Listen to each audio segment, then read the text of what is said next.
Salut à toutes et à tous, bienvenue sur ma chaîne Ciné Série Galaxy. On se retrouve pour la review de l'épisode 3 de The Mandalorian et je viens à peine de terminer, là il y a moins d'une minute, je viens de terminer l'épisode. Donc c'est une critique à chaud, une critique à brûlant, j'ai envie de dire.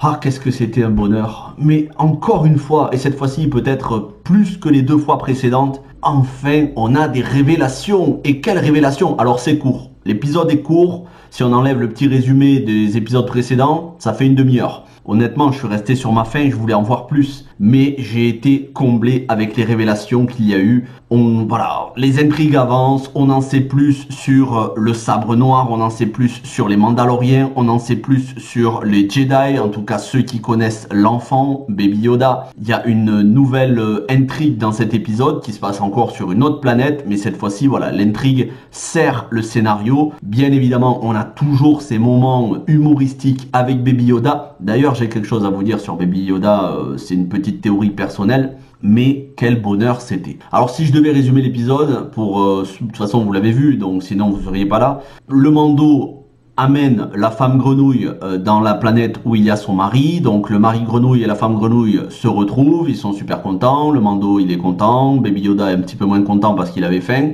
Entre temps, le Mandalorian trouve 3 autres Mandaloriens qui lui viennent en aide parce que d'abord il se fait traquer, en tout cas tromper, puis essayer d'être tué par des Mon Calamari. Alors autant pour moi je me suis trompé en regardant à nouveau, en faisant le montage, c'est pas des Mon Calamari, c'est une autre espèce. Je sais pas comment ils s'appellent, voilà, il y a des youtubeurs spécialisés, ils le sauront mieux que moi. Mais 3 Mandalorians lui viennent en aide, dont Bo-Katan.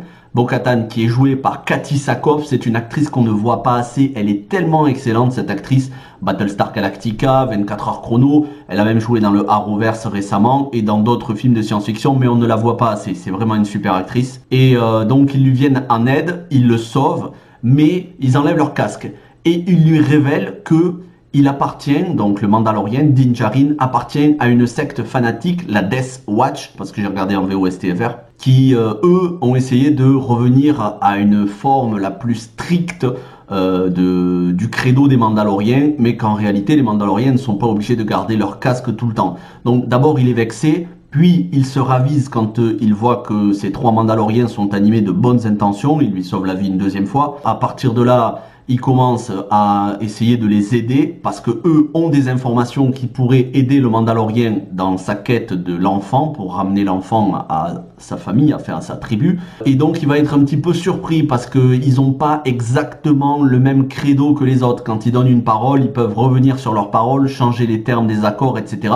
Donc on voit le Mandalorien qui réagit et qui quand même met de l'eau dans son vin, il ravale un petit peu son orgueil. J'ai trouvé qu'on faisait évoluer le personnage du Mando, ça c'est une très très bonne chose. Le fait d'avoir une actrice du calibre de Katee Sackhoff et avec son charisme, même sous le casque, j'ai envie de dire, les acteurs, et c'est ça qui est formidable avec cette série, j'ai l'impression qu'on les reconnaît, on reconnaît leur style, même lorsqu'on ne voit pas leur visage. On reconnaît le style de Pedro Pascal, même sans voir son visage casqué.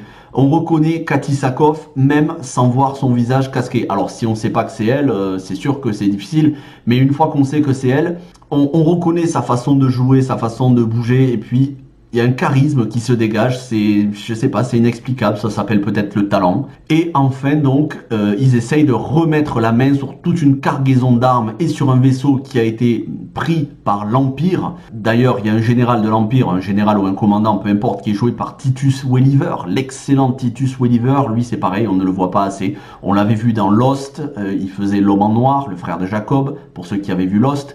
Et il avait joué aussi dans la série Bossk, ou Harry Bossk, je crois, je ne sais plus comment s'appelait la série, mais c'était une série policière. Bref, c'est un excellent acteur qu'on a vu dans plein de films policiers. Il me semble qu'on l'a vu dans The Town de Ben Affleck. Quoi qu'il en soit, un casting, j'ai envie de dire 5 étoiles pour un épisode palpitant et des révélations. Et les révélations, c'est que ces 3 Mandaloriens connaissent une Jedi.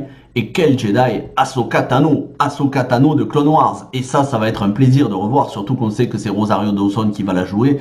Donc on est assuré de voir Ahsoka Tano dans cette saison et elle aura de l'importance. Je nage sur un petit nuage de bonheur. Je dois vous dire que j'ai pris un plaisir monstrueux à regarder cet épisode, comme les 2 précédents, mais celui-ci vraiment encore plus que le précédent parce que voilà, ça avance au niveau du sabre noir, puisque les 3 Mandaloriens veulent retrouver le sabre noir. On avance au niveau de l'intrigue du Mandalorien, puisqu'on sait qu'il appartient, sans le savoir, à une secte fanatique de Mandaloriens.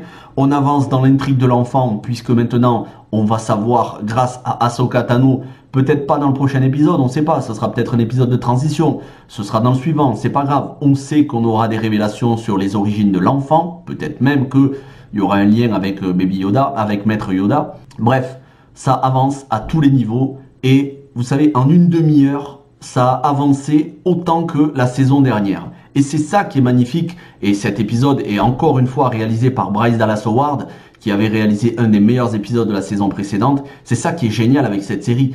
Ils arrivent à faire des épisodes de transition de qualité. Ils s'attardent vraiment sur des personnages secondaires que peut-être on ne reverra plus.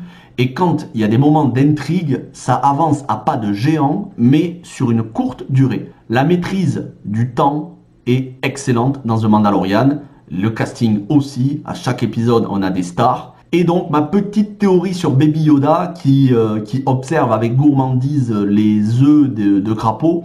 Vous savez que on sait qu'il est sensible à la force et on sait que ça peut aussi mener au côté obscur quand on ne se maîtrise pas. Et le fait de céder à une envie, par exemple à l'envie, à la gourmandise, j'ai envie de dire à la convoitise, peut mener au côté obscur. Donc c'est intéressant de voir que même à travers des choses anodines, ça pourrait définir le caractère de Baby Yoda et le faire orienter soit d'un bon côté, soit d'un mauvais côté. Le fait qu'il se maîtrise, alors ça n'est qu'un enfant, il doit avoir encore une éducation et il est éduqué par le Mandalorien, mais on sent que, par exemple, s'il n'y avait pas le Mandalorien pour lui dire « tu ne dois pas faire ceci ou cela », il pourrait céder à des envies, parfois des envies égoïstes, ou de la convoitise, prendre quelque chose qui ne lui appartient pas, et ce faisant, peut-être en grandissant, céder au côté obscur. Donc je trouve très bien que malgré ces petites touches d'humoristique, ça apporte un petit peu de réflexion. Ça n'est qu'une théorie bien évidemment, mais je trouve ça logique parce qu'un enfant, un adulte se définit déjà dès l'enfance par ses actions. Donc Baby Yoda n'échappe pas à cette règle étant donné qu'il est doué d'intelligence et de sentiments. Bref, sinon il y a toujours de l'humour avec Baby Yoda, il est toujours aussi gourmand, dès qu'il voit quelque chose bouger, il l'attrape pour le manger. Franchement, un régal cet épisode et je pense que la semaine prochaine je me régalerai autant. Peu importe si c'est un épisode de transition, je sais maintenant qu'on a avancé dans le scénario, donc je m'inquiète pas pour le reste de la saison. C'était un régal, j'espère que vous vous êtes régalés aussi. Et sur ce, je vais faire le montage avec des différentes images de l'épisode et vous mettre ça en ligne, vous l'aurez avant la fin de l'après-midi. Allez, passez un bon week-end, on se retrouve demain pour ceux qui veulent pour une nouvelle adaptation de jeux vidéo où je serai en collaboration avec un autre youtubeur. Et puis la semaine prochaine, toujours le lundi pour The Walking Dead World Beyond et il y aura d'autres critiques de films et de séries, dont une série HBO, une série HBO nordique, donc pas HBO aux États-Unis mais une HBO Europe. Vous verrez bien, c'est la surprise, ça sortira mercredi. Beaucoup de contenu ces derniers jours, beaucoup de contenu ces dernières semaines, c'est normal. Tant qu'on est en confinement, je vous donnerai un max de contenu. Allez, passez une bonne journée, bon week-end, ciao tout le monde.